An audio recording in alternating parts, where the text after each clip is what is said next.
Hello, I'm Dan Seago, Senior Onboarding Specialist with Broadloom Business Management Software. And we're going to discuss doing cycle counts today, taking little bites at a time out of the warehouse, making sure that all the inventory is accurate and helps smooth over your operations for a better profitable business. I've been using this software for approximately 20 years, and I've been training it for 8 years.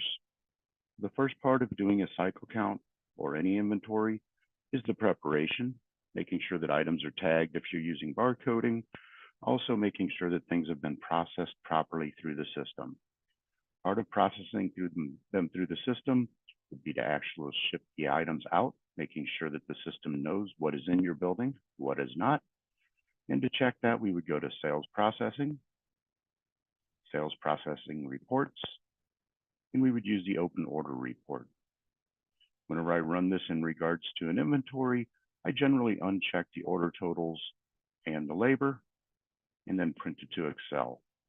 When it's actually run to Excel, you end up with this spreadsheet, and of note is the install date and the job status. The expectation is that everything that's been scheduled for an install or that has been shipped out of the building should have JCW here, as opposed to just being job costed.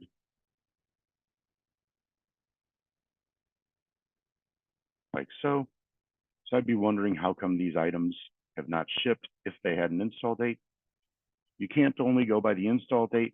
It's also something that you might want to double check, because even though it doesn't have an install date, perhaps it was customer pickup or it was sent out and somebody didn't take care of making sure that it was completed. If there are items that are not, that should not be on that report, either they should be invoiced or they're not job costed and work ordered properly, corrective action would be to either invoice the order or to actually ship it out using the work order process. From the order, you would enter the order, and then to actually ship it out, you would go to functions,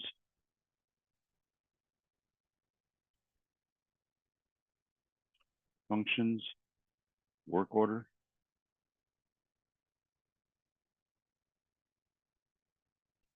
select the ship button,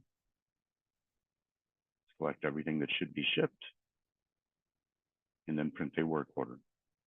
If you don't actually need the work order, you can print it to a PDF.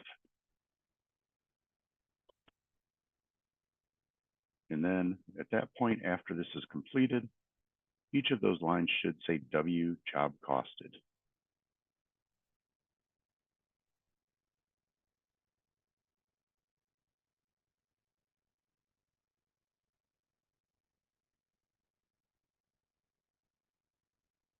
Like so. After that, the next step would be to actually purge your inventory. So if we go into inventory control, inventory purge, at this point, you can actually purge items out of your inventory. If you have to select a product code, we do have an all, but if you select all, the maximum value is 0.99, so that you're not actually purging out any of your single buckets of adhesive, individual items, things like that. If you select another one, then it is unlimited, and you can just continue. Am I sure? Yes. And it's complete. You get a report showing what was purged. Wouldn't hurt to review that just to make sure you didn't accidentally purge something that you need. Now, I did not change the invoice numbers selection. I didn't change the date. And generally, there's no reason to change those except for very rare circumstances. If you needed to go back and see that report, you do have a choice to reprint by going here and then double clicking on the product code and the date, and it would show you what the actual report had on it.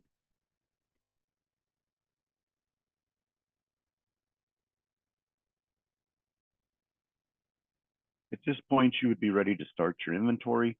If you were doing it without a handheld device, you would go to inventory reports, inventory listing,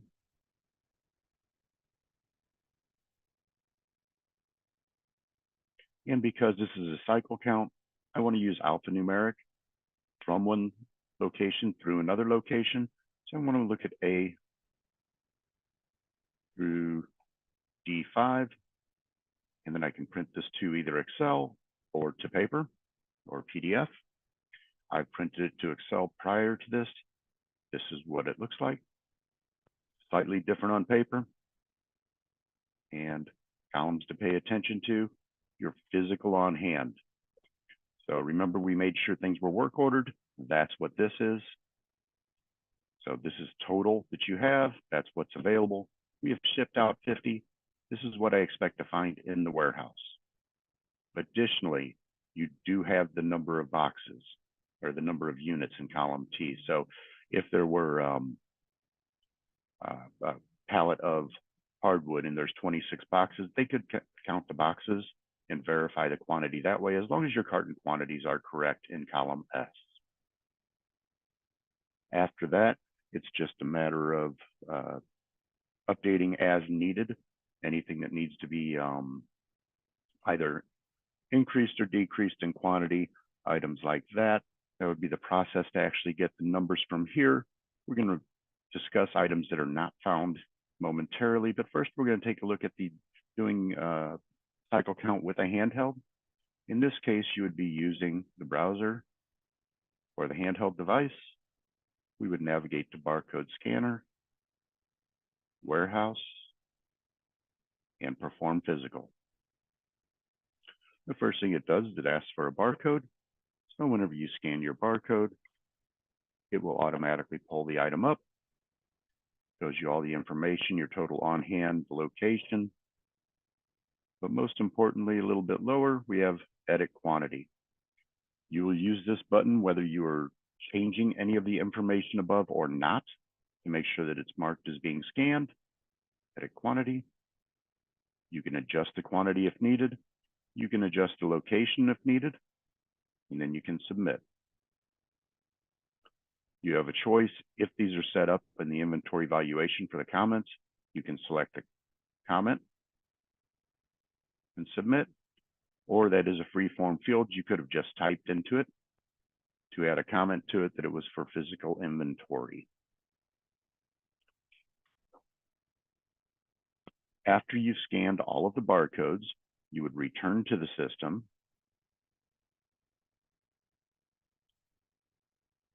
and we would go into inventory, barcode management and printing, inventory not scanned report. This is going to tell you everything that was not scanned. Select it.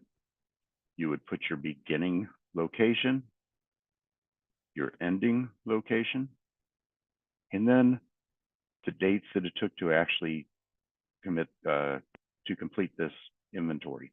So maybe we started this on 5/12, we completed on 5/14, and then you could just print. You would end up with a report that is similar to this, inventory not scanned by product, and it shows you all the items. Probably a good idea that if this happens, that you ask the warehouse to go out and double check to make sure they didn't miss anything.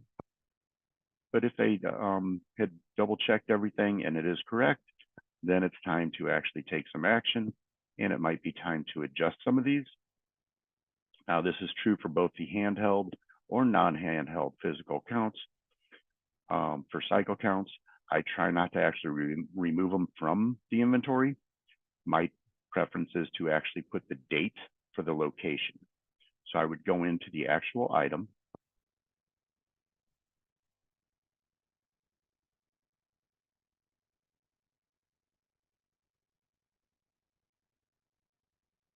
I would find it, go into the item,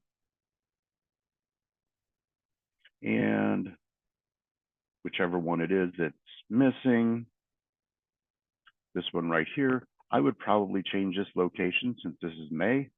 I'll change it to 0524 and make sure everybody knows not to use that. And I wouldn't actually remove this quantity until I've actually gone fully around my warehouse, cycle counted every location to make sure I didn't find it again. And then the next time that I hit these items and I see a 524 that we still have not scanned, then I would take them out. The reason for that is that you don't want them to accidentally be purged to history and then have to take the steps to actually bring them back from history. Now, if it does end up in history, you can just select the Include History button here and then find the items with the asterisk in the history line. And once I double click on it and go into this item, in the options, you have Return to Active Inventory.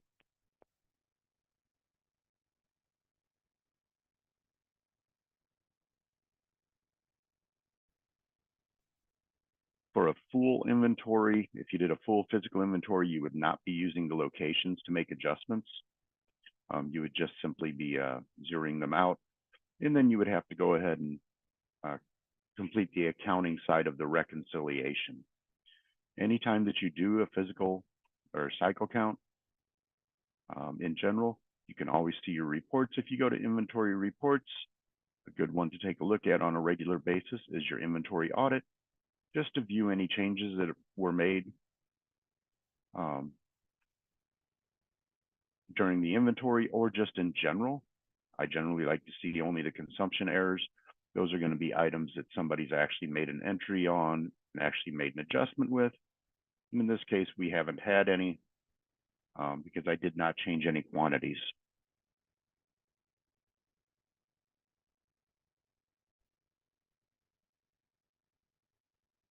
Those are the steps generally needed to complete an inventory cycle count.